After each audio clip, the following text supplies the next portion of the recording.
Uma pergunta agora que eu acho que pode ser um pouco difícil. Daniel Alves.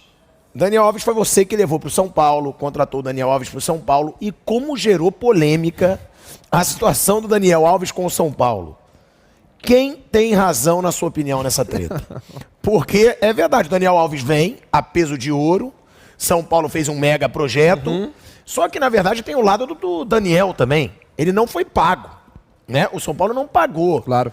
Agora, quem tem razão, na sua opinião? Porque o torcedor do São Paulo hoje, ele tem ódio do Daniel Alves. Pela forma como ele saiu, pela forma como ele decidiu ir para a Olimpíada, e que tomou aquela decisão, desfalcou o time. Também porque o Daniel deu algumas declarações, eu vim para dar uma dimensão para o São Paulo no exterior, e aí deu a entender que seria arrogância, que ele seria maior que o São Paulo. Como é que foi acompanhar tudo isso ali nos bastidores? Porque realmente isso gerou muita treta. E quem tem razão, na sua opinião, no fundo aí, nessa treta entre Daniel Alves e São Paulo? Daniel, eu tive com ele no México há 10 dias aí. Estive lá, dei uma volta lá, visitei um monte de gente, inclusive ele.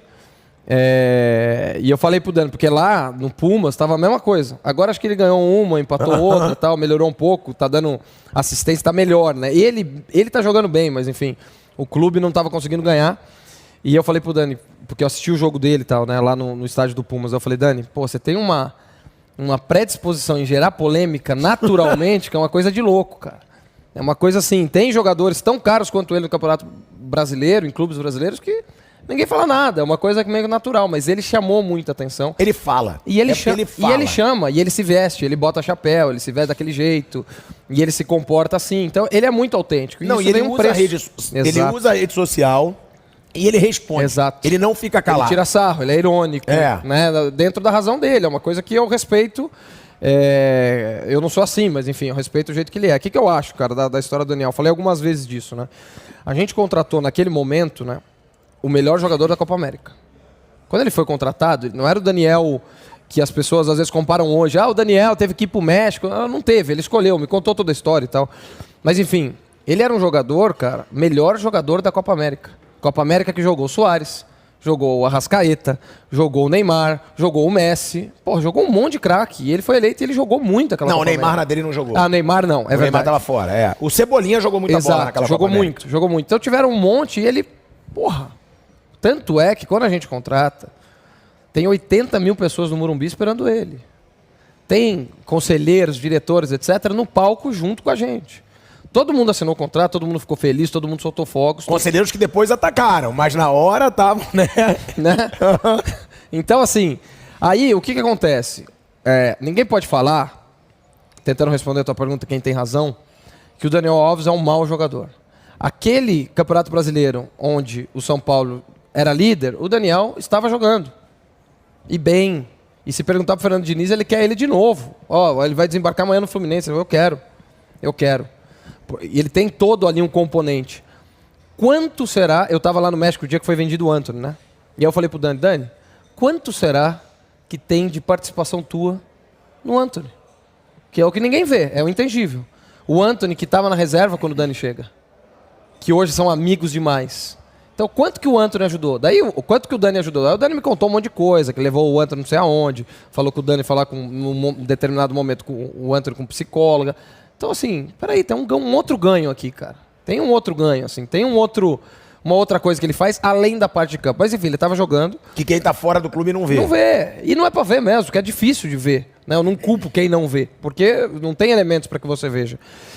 E o Dani, cara, ele estava rendendo. Eu não acho que tem mau jogador, eu acho que tem mau rendimento, ainda mais nesse nível. E aí, em determinado momento, aconteceu tudo aquilo. Ele talvez não estava rendendo, começaram a discutir posição. E aí eu acho que muito mais do que o rendimento dele dentro de campo foi as polêmicas que ele acabou se envolvendo com a torcida do São Paulo, com o que ele falou lá na Olimpíadas e etc. Que eu acho que acabou não valendo a pena pro São Paulo, que tomou a decisão de rescindir com ele. Que ele falou que até não estava sendo pago, né? E não estava, e tem culpa da nossa gestão ali. Porque teve a pandemia. A gente contratou o Daniel Alves em agosto de 2019. O mundo para em março de 2020. E com a autorização e pedido do Conselho de Administração à época, a gente arrolou as dívidas. Com pedido dali, não foi uma ideia da nossa cabeça. Foi aprovado aquilo. Foi pedido e aprovado. Então não foi uma coisa, não, isso daí foi uma surpresa. Não, foi pedido para a gente negociar, tanto dívida com jogadores quanto dívida com empresários, e jogar para frente em determinadas parcelas, e a gente conseguiu cumprir exatamente o que tinha sido pedido. E dentro desse tanto veio uma falta de pagamento para o Daniel. Agora, uma coisa era a falta de pagamento, outra coisa é o acordo que fizeram. O acordo que fizeram não estava, não posso falar. Mas fizeram um acordo para frente, do que ele tinha ainda para receber, ele ainda tinha contrato. Decidiu-se que era melhor pagar uma quantia para ele em determinada quantidade de meses do que ter o Daniel jogando no São Paulo. Decisão que eu não contesto, só quem estava lá que pode tomar, só que tem todos os elementos, mas são coisas diferentes. Uma coisa é o que o Daniel tinha de dívida combinada, vamos dizer assim, a partir daquele momento, e depois o que foi feito dali para frente, entendeu? Mas é difícil saber quem tem razão, cara. Assim, eu vou falar por mim, não da nossa gestão, né? Que ainda tinha o Leco, tinha o Raí, tinha o diretor financeiro, tinha outras pessoas. Mas eu não me arrependo de ter contratado o Dani. Assim, não me arrependo da gente ter ido atrás. Talvez eu me arrependa da forma como em algum momento a gente conduziu as coisas. Da forma como a gente acreditou que o departamento de marketing traria receitas e acabou não acontecendo. Coisa que a gente não tem muito controle. E por ser uma coisa, e aí fazendo uma meia-culpa, né, por ser uma... Lembra que foi um estouro, saiu no Jornal Nacional, ninguém sabia, era uma coisa... A gente também não preparou, não preparamos o marketing, não preparamos... Pô, hoje olhando para trás... É difícil o diretor de futebol pensar nisso, mas assim, olhar para o marketing e falar, cara, prepara, já deixa o site pronto, já vamos vender camisa, já vai atrás de parceiro, já vamos tentar trazer os parceiros antes. Mas como a gente, infelizmente, tem um ambiente onde vaza informação, onde a gente não confia, onde as coisas vão acontecer, Flamengo em cima, na noite que a gente anuncia, tem mensagem do diretor do Flamengo lá que o empresário me mostrou. Traz ele para cá, vem para cá. Então a gente estava disputando ele, né? E, enfim, a gente acabou ali. Então, eu acho que teriam outras coisas para a gente fazer.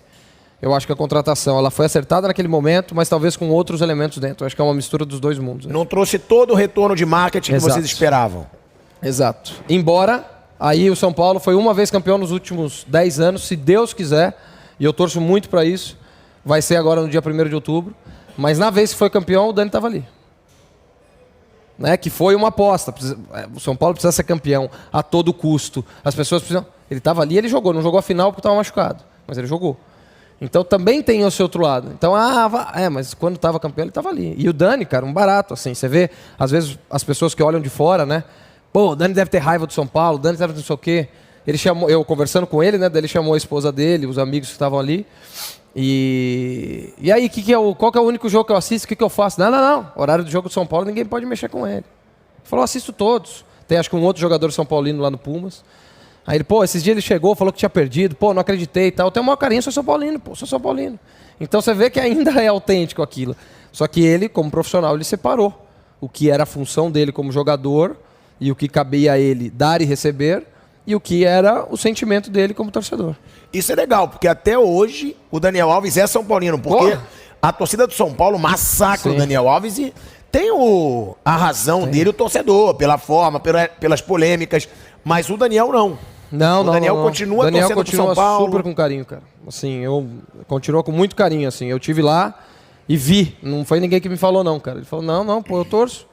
Não tem como, eu torço pelas pessoas. Então, assiste o jogo do Fluminense para torcer pelo Diniz. Ele falou, cara, eu torço pelas pessoas, mas assim, para mim nada mudou, cara. Eu acho que é uma coisa que aconteceu com o meu contrato, o Daniel profissional, com o São Paulo profissional, né? Com o São Paulo departamento de futebol. Agora, a instituição, a pessoa Daniel Alves, eu sigo torcendo, tal, não sei o quê. Acho que foi inclusive um dia que eu estava lá, um dia que o São Paulo tinha ganhado, tal, ele comentou isso. Então, outra coisa que você falou, você assumiu, a gente realmente não pagou. A pandemia atrapalhou muito para isso? Porque às vezes as pessoas falam, o São Paulo contratou o Daniel Alves e não podia. Quis gastar mais do que poderia. O São Paulo poderia arcar se não fosse a pandemia? O custo do Daniel Alves por ano é 3% do orçamento do São Paulo, 4%. Pode, né? Assim, é que uma unidade muito cara de jogador, né? Porque ele custava muito sozinho. Só que dentro de uma folha salarial, acho que não mudou muito. Talvez, não sei, tá? Mas talvez a folha salarial hoje do São Paulo seja a mesma daquela época com o Daniel. A diferença é que tem um jogador que às vezes ocupa o espaço de 3, sei lá, 4, não sei. Mas lógico que a pandemia atrapalhou. Agora, teve também ali o Daniel Alves, o Juan Fran, foram as duas últimas contratações dessa gestão em agosto, ou julho ou agosto de 2019. Depois não contratou mais ninguém. E não foi pela pandemia, porque a pandemia veio em março, mas naquele janeiro não contrata ninguém. Porque sabia que tinha contratado mais, né, que tinha pesado antes, no ano anterior, 2019. O único que chega numa troca com o Everton é o Luciano. De resto, não tem ninguém que é contratado, entendeu? E aquilo que eu sempre falo, Daniel Alves, bem caro, bastante dinheiro. Enfim, não é por isso que o São Paulo ou qualquer outro clube vai quebrar ou deixar de quebrar. Mas o Daniel veio livre, cara. E quando o jogador é livre, é diferente, cara. Você não paga a compra. Você não paga a compra. Você não paga a compra. Vamos pensar num jogador que custou 3 milhões de dólares. Estamos cansados de ver jogador aí que custa 3 milhões de dólares. Às vezes em 50% do jogador. 3 milhões de dólares, naquela época, né? Jogador bem normal. Bem normal. Eu não quero, exato, eu não quero puxar para cima a conta. 3 milhões de dólares que custe. Você ainda tem 20% de imposto, já vai para 3.600. 3.600 vezes o dólar, você está falando em 18 milhões de reais. Só de compra. Mais o investimento. Então, 18 milhões de reais, se você divide em, sei lá, em um ano, é 1,5 milhão por mês. Pô. Né? Então, a hora que você vê, você fala, porra, porque não teve a compra. Então, mas tudo bem, quando você compra, você espera vender, às vezes sim, porque o jogador é mais novo. Tal. Então, tem um monte de elemento. Eu acho só muito raso quando você olha e fala assim, porra, custa isso, é muito caro. Não, peraí, analisa o contexto, analisa tudo, analisa quem saiu. Então, antes do Daniel Alves chegar, naquele momento, saíram um monte de jogador. Depois que o Daniel estava ali, na pandemia, naquele fim, saiu o Alexandre Pato, saiu o Anderson Martins, saiu o Everton, jogadores caros também. Então, tem toda essa conta que é feita, mas ninguém é maluco de falar que ele é um jogador barato. Ele é um jogador caro, mas é também o maior vencedor da história do futebol mundial. E o Dani, pra você, pro São Paulo, não é um vilão. Não foi um vilão. Não vejo. Vilão seria, cara, sinceramente, se ele fizesse corpo mole, se ele não treinasse, se ele ficasse fora de jogo, se ele forçasse cartão amarelo, se ele fingisse lesão. Pra mim, jogador vilão é quem faz isso. É vagabundo, sabe? E você vê muito. Porra. A gente já viu algumas vezes, principalmente quando quer ir embora, quer ser vendido, quer não sei o quê, aí o cara acaba sendo vilão em benefício da tua carreira, do benefício próprio. Mas o Dani, não, cara. O Dani, ele nunca tirou o pé de uma dividida. Nunca. Entendeu? Que é um pouco da personalidade dele, né? Sempre treinou pra caramba também. E é o mínimo, né? É assim, é o que ele é pago pra fazer. Mas não posso achar ele vilão, porque ele nunca fez nada que fosse, eu vou fazer isso pra ferrar o São Paulo, vou fazer isso pra prejudicar. Não, nunca fez, entendeu? Sempre ficou... Cara, ele teve uma lesão de braço, que quebrou o braço. Aquela polêmica do pandeiro. Do pandeiro, do tantã, não sei o quê. Porra, o prognóstico dele acho que foi 3 meses. Ele voltou em 28 dias. Pô, o cara que tá acomodado, o cara que é vilão, o cara que tá pensando no dinheiro, o cara fica em casa, pô. Ele voltou em 28 dias contra a ordem médica. Em determinado momento o médico falou, ó, pode dar ruim ainda, eu assumo. Ele falou, eu assumo, vambora, eu vou. Em 28 dias ele voltou de um braço quebrado. Então, eu não posso falar que ele é vilão, cara. Eu não julgo os polêmicos, porque eu sou, inclusive. Sim. Eu falo muito também, às vezes falo mais do que devo, e eu gosto de quem é assim. Mas você falou das polêmicas do Daniel Alves. Isso deixa um diretor em pânico. Quando ele tem um jogador polêmico, ele fala, puta merda, esse cara vai me fuder ainda. Ele vai... Como diretor, entre o polêmico e o não polêmico, você prefere o não polêmico. Sempre. Sempre, pô. Mas vamos lá, vou te dar exemplos aqui. Gabigol, por exemplo. Ele é polêmico, só que ele vende. O que ele dá de dinheiro por ele ser polêmico, ele dá também. Edmundo, mas era polêmico. Porque... Romário, era polêmico. Isso, mas todos porque jogaram muito bem. O grande ponto do polêmico é que a hora que alguma coisa acontece, que fica X tempo sem fazer gol, aí a coisa volta com uma força muito maior. Então ele é muito mais lembrado na hora ruim. É só saber o preço, entendeu? Então assim, o Gabigol que faz gol, ainda é polêmico, ainda enerva, ainda deixa os outros expulsos, ainda tira sarro da outra torcida, eu quero ontem no meu time. Quero toda hora. Agora, uma personalidade polêmica que não resolve, que acaba não resolvendo, que acaba não dando certo, e que mesmo assim tá falando, não é o caso do Dani, mas que mesmo assim tá falando, porra, aí é ruim. Aí é ruim. Porque você tá sempre tendo que resolver a coisa. É o assessor de imprensa entrando na tua sala e falando, ó, aconteceu isso. Você fala, puta que pariu, eu não acredito, cara. Você fala, puta, tudo de novo. Então, não é fácil, cara. Não é fácil.